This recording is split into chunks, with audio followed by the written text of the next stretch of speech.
जय श्री कृष्ण। राधे राधे। मेरे प्यारे भक्त जनों, जाया एकादशी व्रत की हार्दिक शुभकामनाएं करती हूँ। आप सभी को ईश्वर कृपा करे, सारे मनोकामना पूरा करे।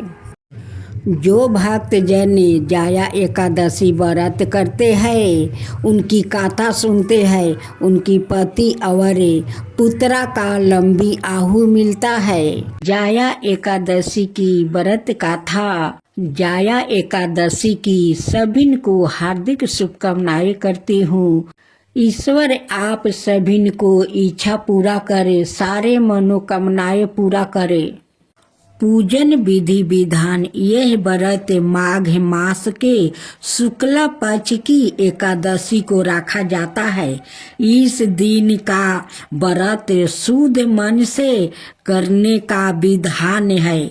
शास्त्रों में वर्णित है, मन में किसी भी प्रकार के दुर्गुण का विचार नहीं आने देना चाहिए। एकादशी के दिन प्रातः काल स्नादि नृत्य कर्मों से निवृत्त होकर स्वच्छ वस्त्र धारण करे।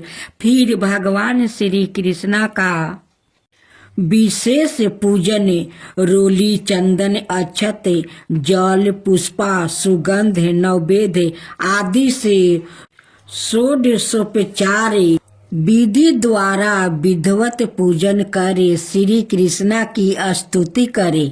भगवान को भोग लगाकर प्रसाद को भक्तों में बांट दे।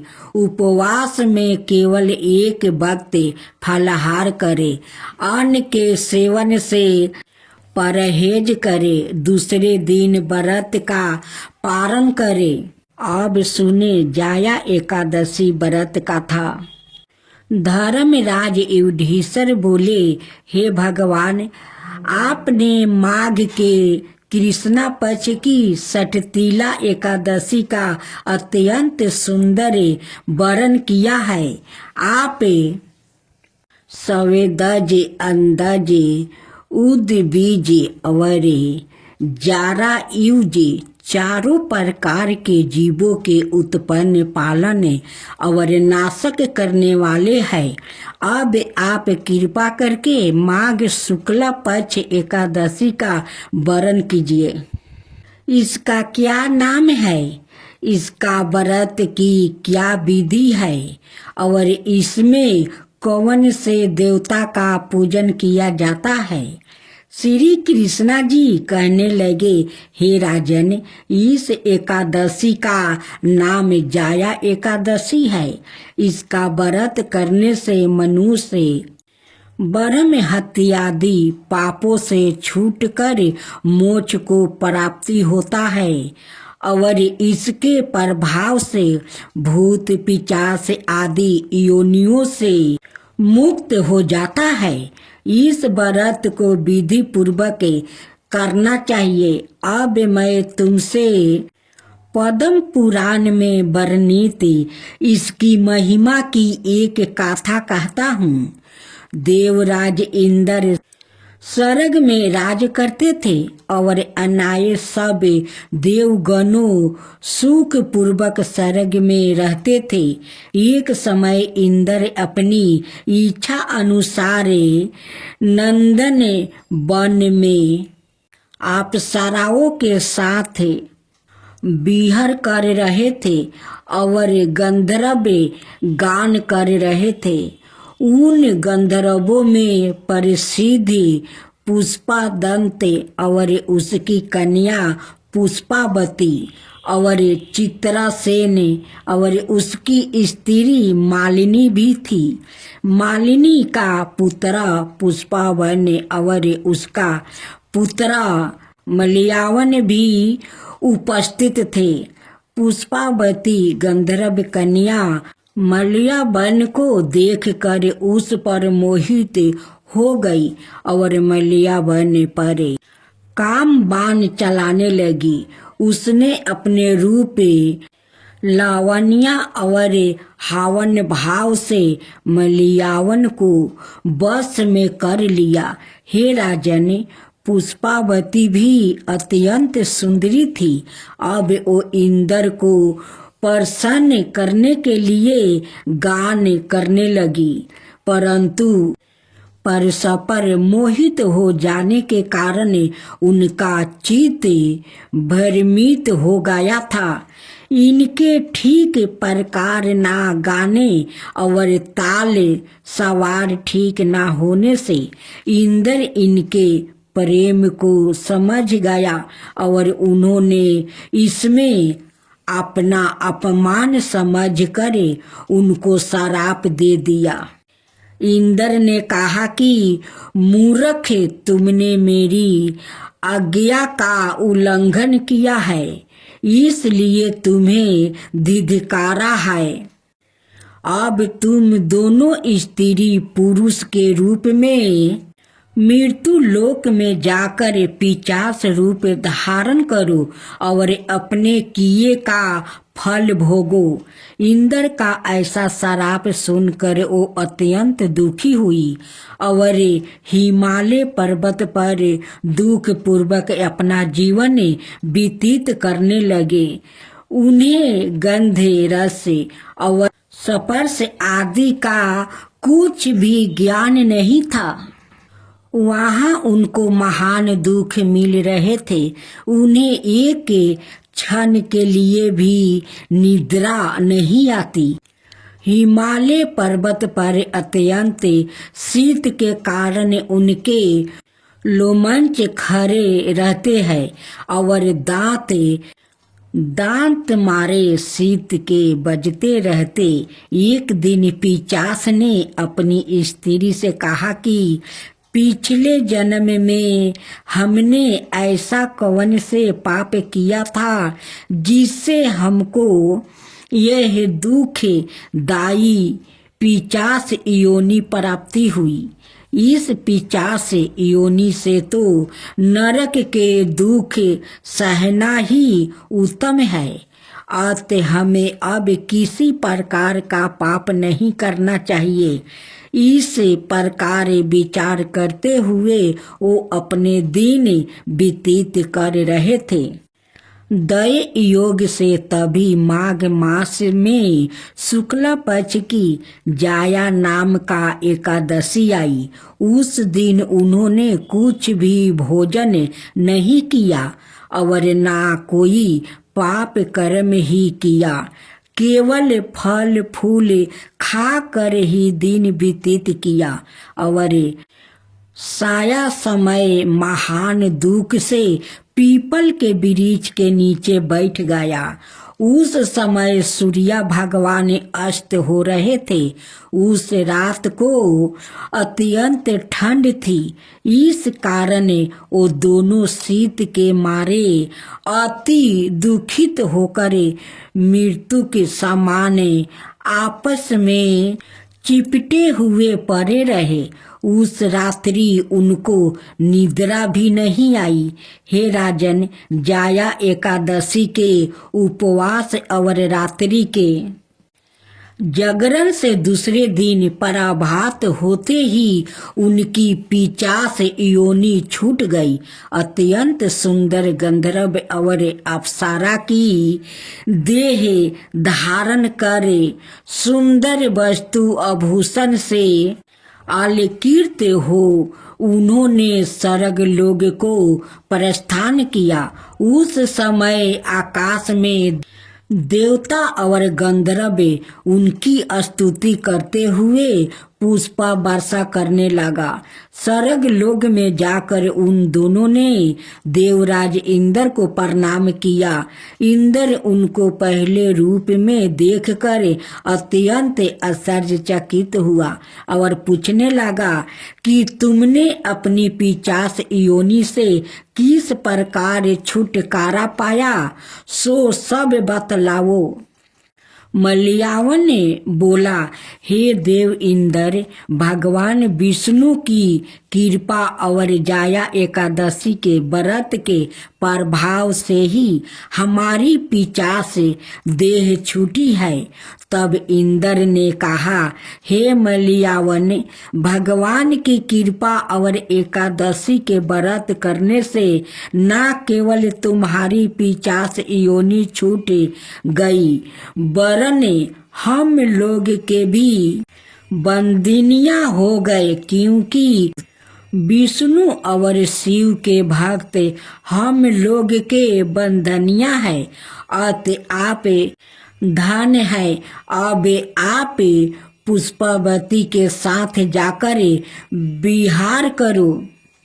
श्री कृष्णा कहने लगे कि हे राजन युधिष्ठिर, इस जाया एकादशी के व्रत से बुरी योनि छूट जाती है। जिस मनुष्य ने एकादशी का व्रत किया है उसने मानो सब जग जप दान आदि कर लिया है। जो मनुष्य जाया एकादशी का व्रत करते हैं वो अवश्य ही हजारों वर्ष तक स्वर्ग में वास करते हैं। जिया में एक राजा रहा करता था। राजा बहुत ही बुद्धिमान और बलशाली था। राजा सदाई अपनी प्रजा का बहुत अच्छे से ध्यान रखता था। प्रजा भी अपने राजा को बहुत पसंद करता था। राजा की 2 बेटी थी। राजा अपनी दोनों बेटियों से बहुत प्रेम करता था। राजा की छोटी बेटी देखने में बहुत सुंदर और आकर्षण थी और राजा की बड़ी बेटी छोटी बेटी के जैसन सुंदर नहीं थी। वो थोड़ा कम सुंदर थी, लेकिन छोटी बेटी बहुत सुंदर थी। राजा की छोटी बेटी 11 माता की पूजा किया करती थी और सभी लोग राजा की छोटी बेटी से बहुत प्रेम करते थे और बहुत प्रशंसा किया करते थे।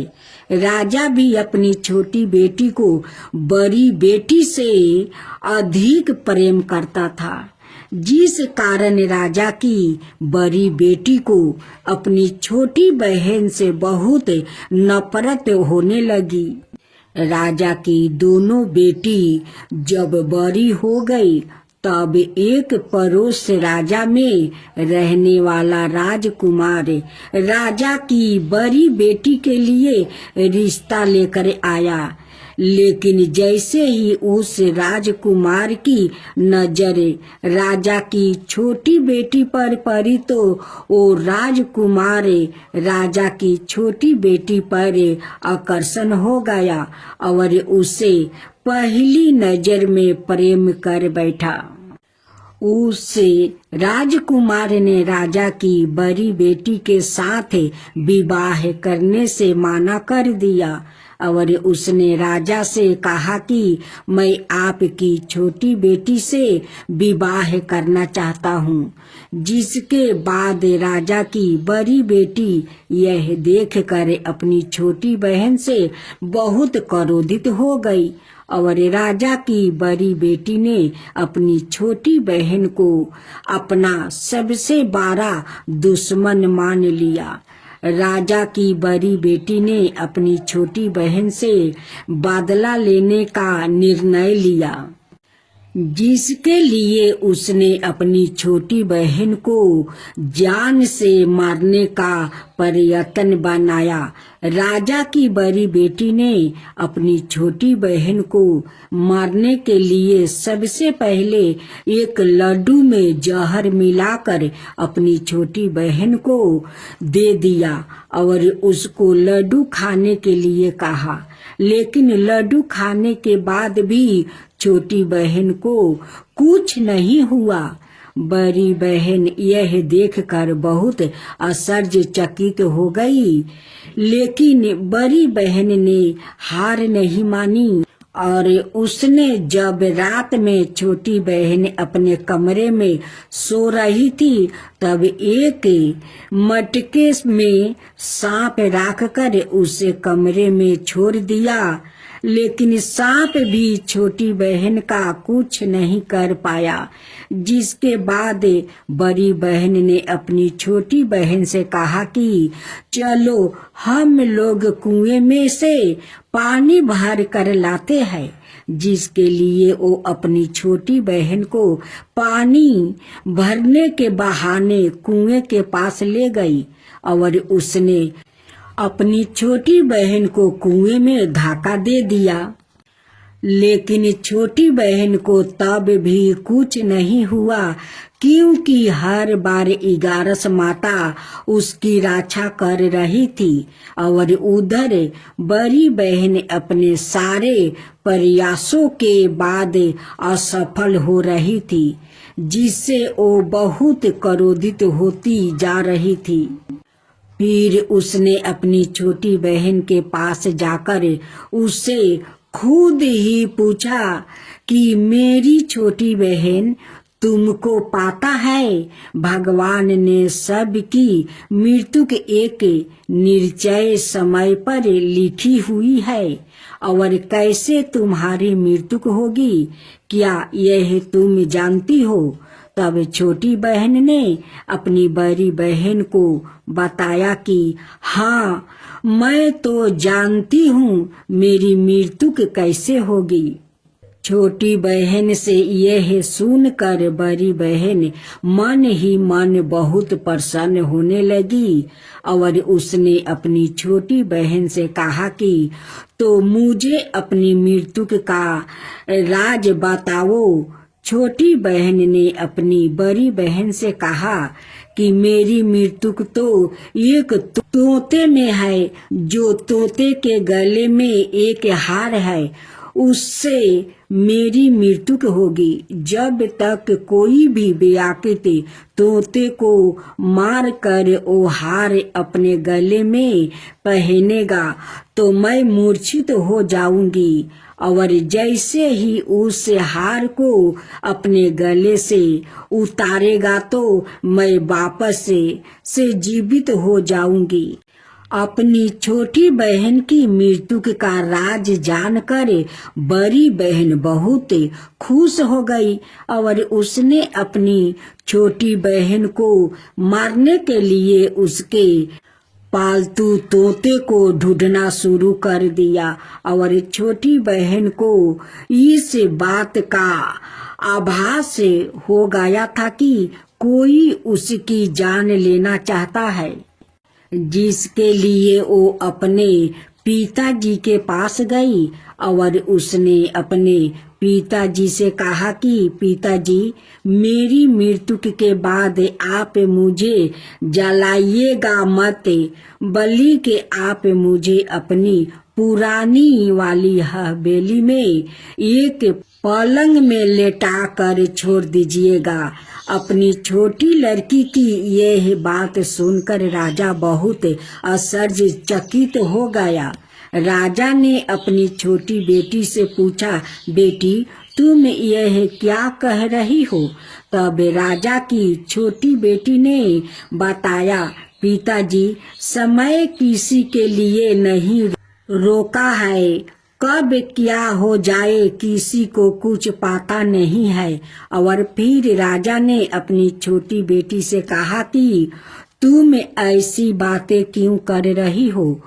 2-3 दिन में तो तुम्हारा विवाह है। लेकिन छोटी बेटी ने अपने पिताजी को ऐसा करने पर मजबूर कर दिया और उसने वचन ले लिया।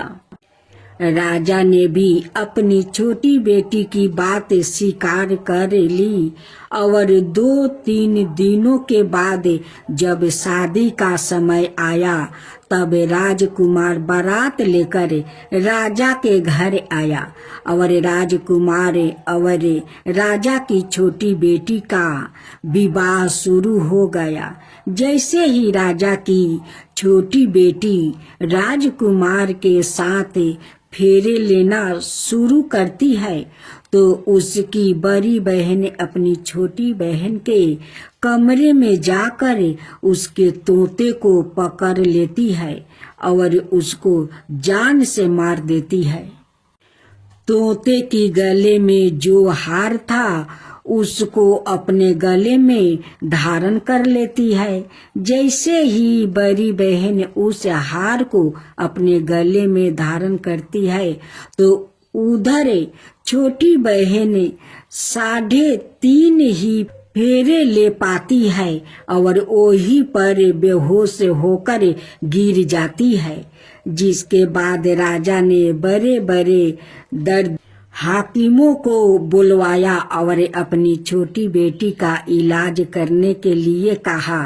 राजा की बात सुनकर वेद ने छोटी बेटी को जब चेक किया तो राजा को बताया कि आपकी छोटी बेटी ना तो जीवित है और ना ही मरी हुई है। यह मैं ऐसा पहली बार देख रहा हूँ। राजा ने वेद और हाकिम को यह बात बाहर बताने से मना कर दिया और उनको कहा कि अगर तुमने यह बात किसी को बाहर बताई तो हम तुम्हें फांसी दे देंगे। राजा ने अपनी छोटी बेटी को पुराने महल में जाकर एक पलंग में लेटा दिया और वहां पर कुछ सैनिक को तैनात कर दिया। वापस अपने महल पर आ गया। राजा की बड़ी बेटी अपने पिताजी के पास आई और कहने लगी कि पिताजी, अगर यह शादी संपन्न नहीं हुआ तो आपकी इज्जत का क्या होगा? आप कहे तो मैं आपकी इज्जत बचाने के लिए राजकुमार से शादी करने के लिए तैयार हूँ।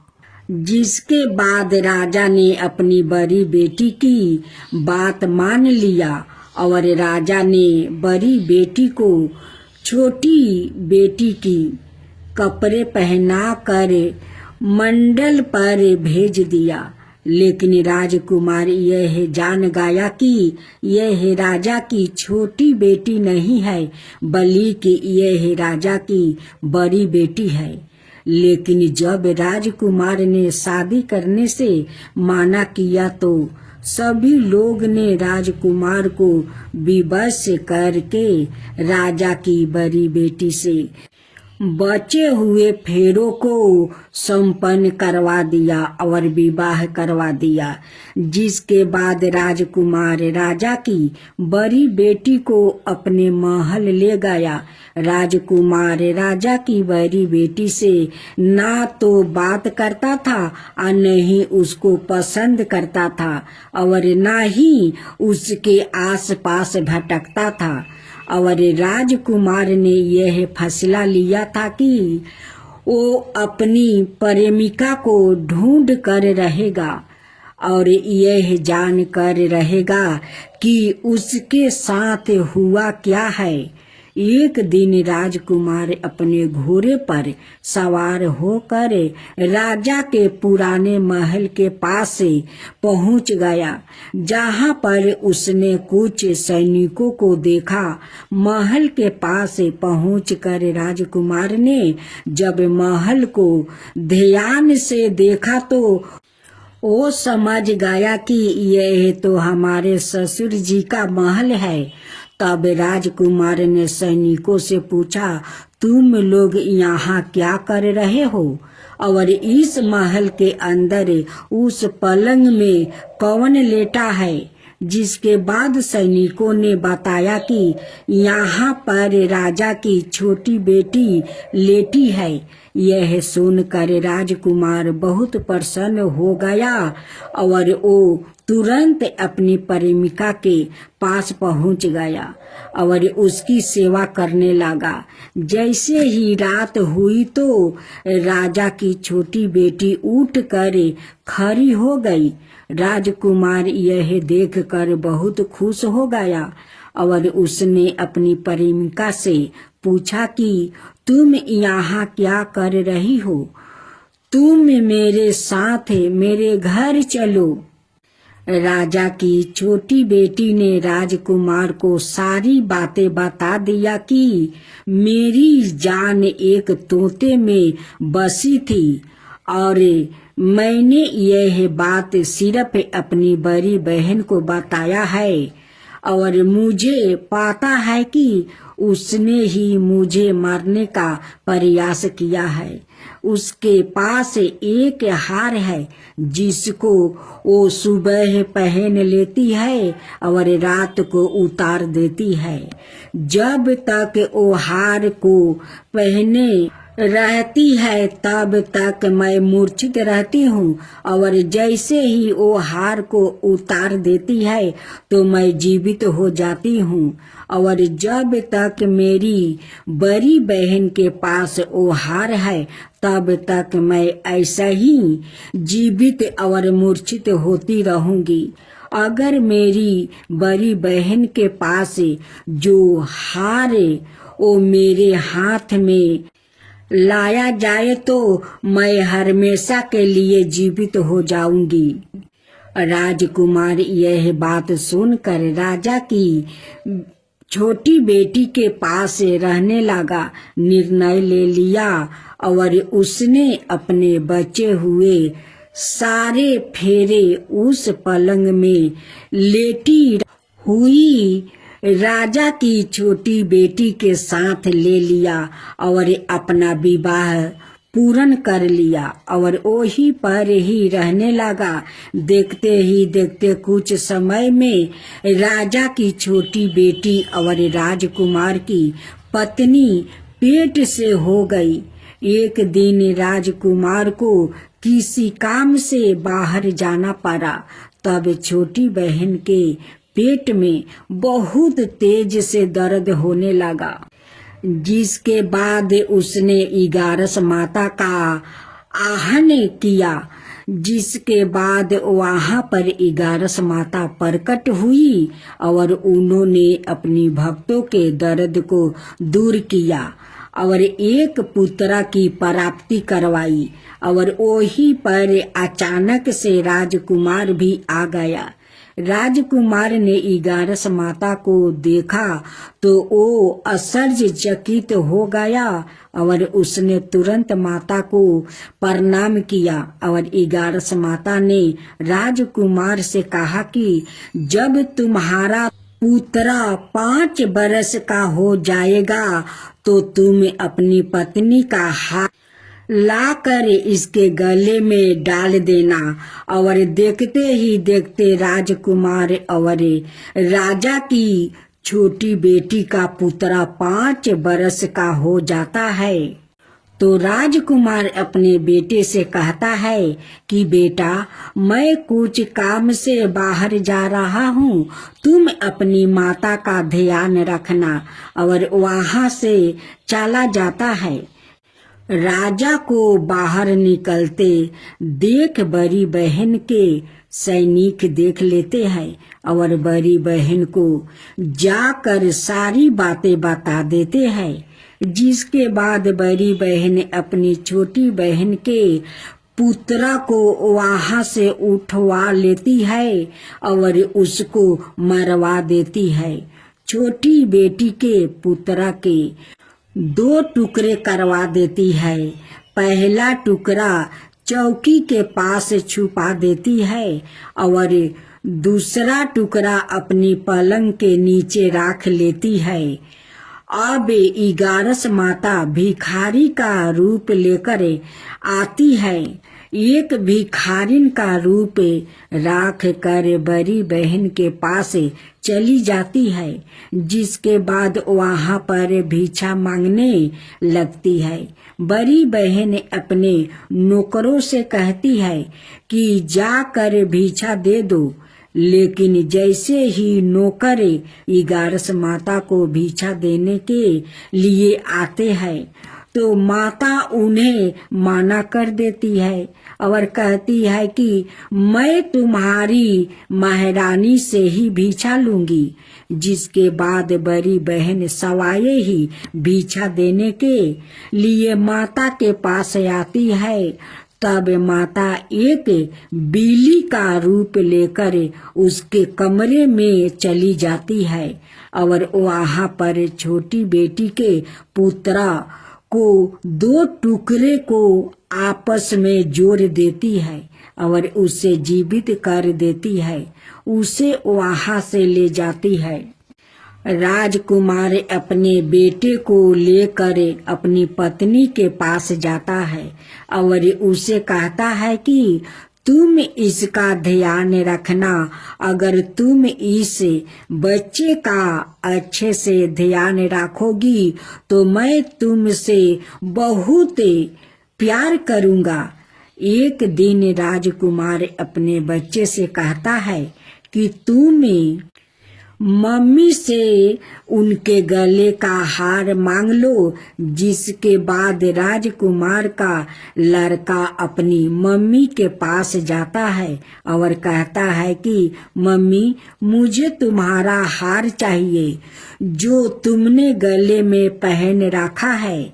यह सुनकर पहले तो बड़ी बहन बहुत क्रोधित होती है, पर उसको यह याद आता है कि राजकुमार ने कहा था कि अगर मैं इस बच्चे का ध्यान अच्छे से रखूंगी तो वो मुझसे बात करेगा, जिसके कारण वो हार को उस बच्चे को दे देती है और वो तुरंत हार को ले जाकर अपने पिताजी को दे देता है। और तभी राजकुमार अपने बेटे को लेकर वहाँ से जाने लगता है और अपनी पत्नी से कहता है कि तुम हमारे लिए खाना बना कर रखना, मैं शाम को आकर तुम्हारे साथ खाऊंगा।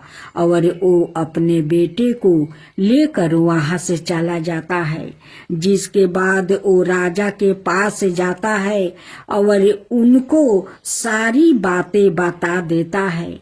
राजा अपनी बड़ी बेटी की यह करतूत सुनकर बहुत क्रोधित होते हैं और अपनी परिवारिश पर ही दोष देने लगते हैं और राजकुमार को अपनी छोटी बेटी के साथ रहने के लिए आदेश देते हैं।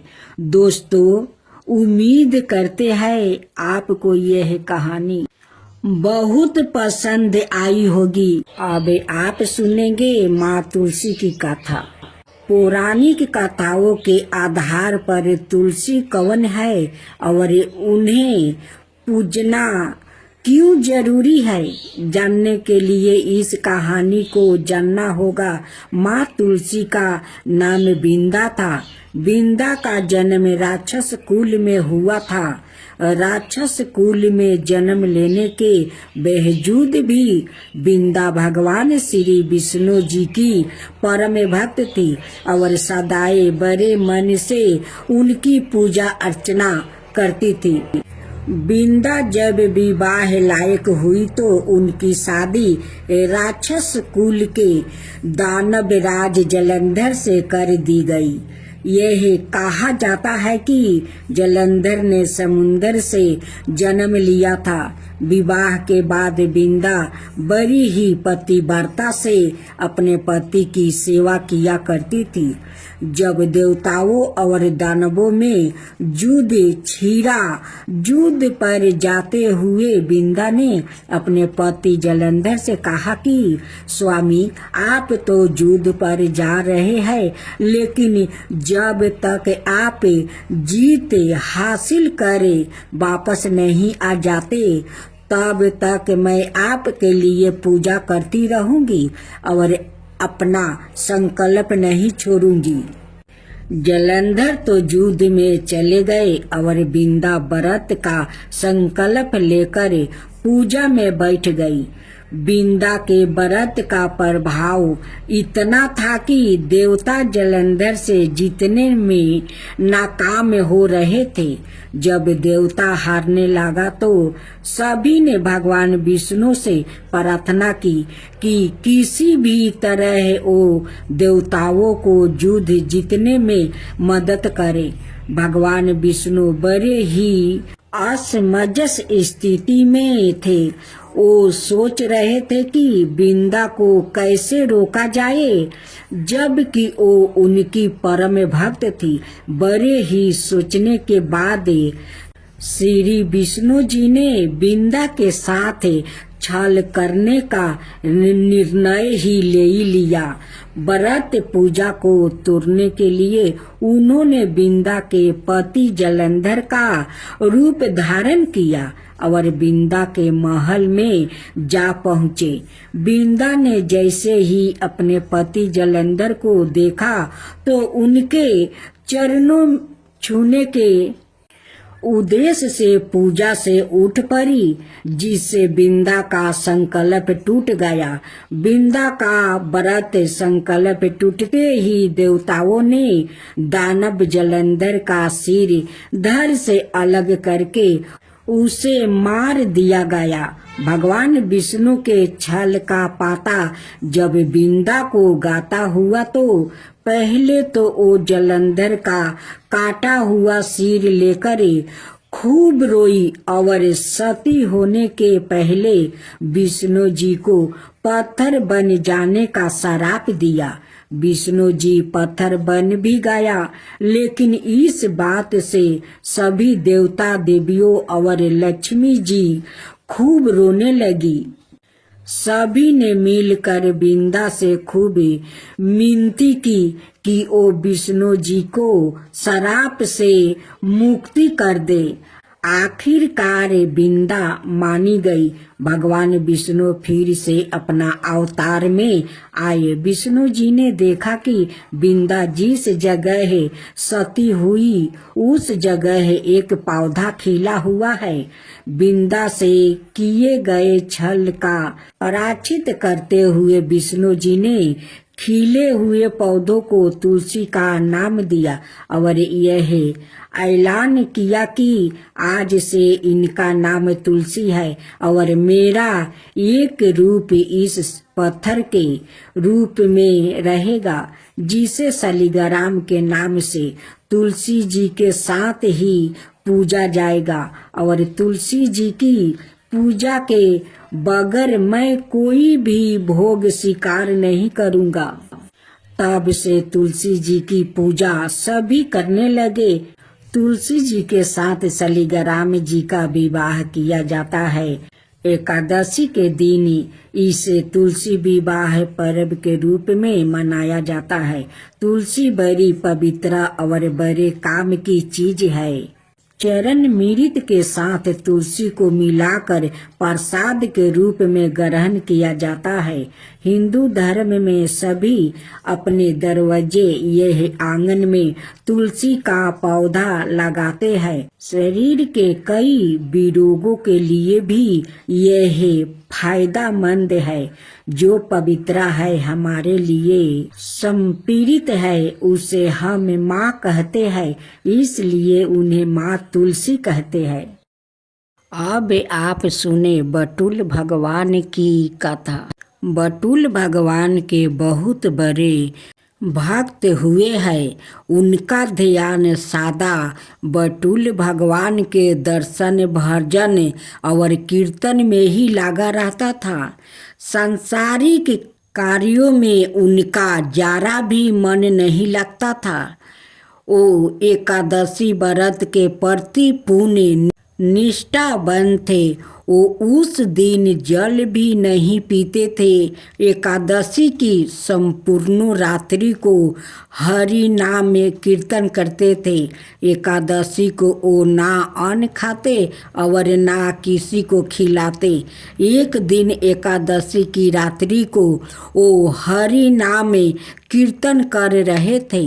उनके साथ अनेक भक्त भी संकीर्तन कर रहे थे।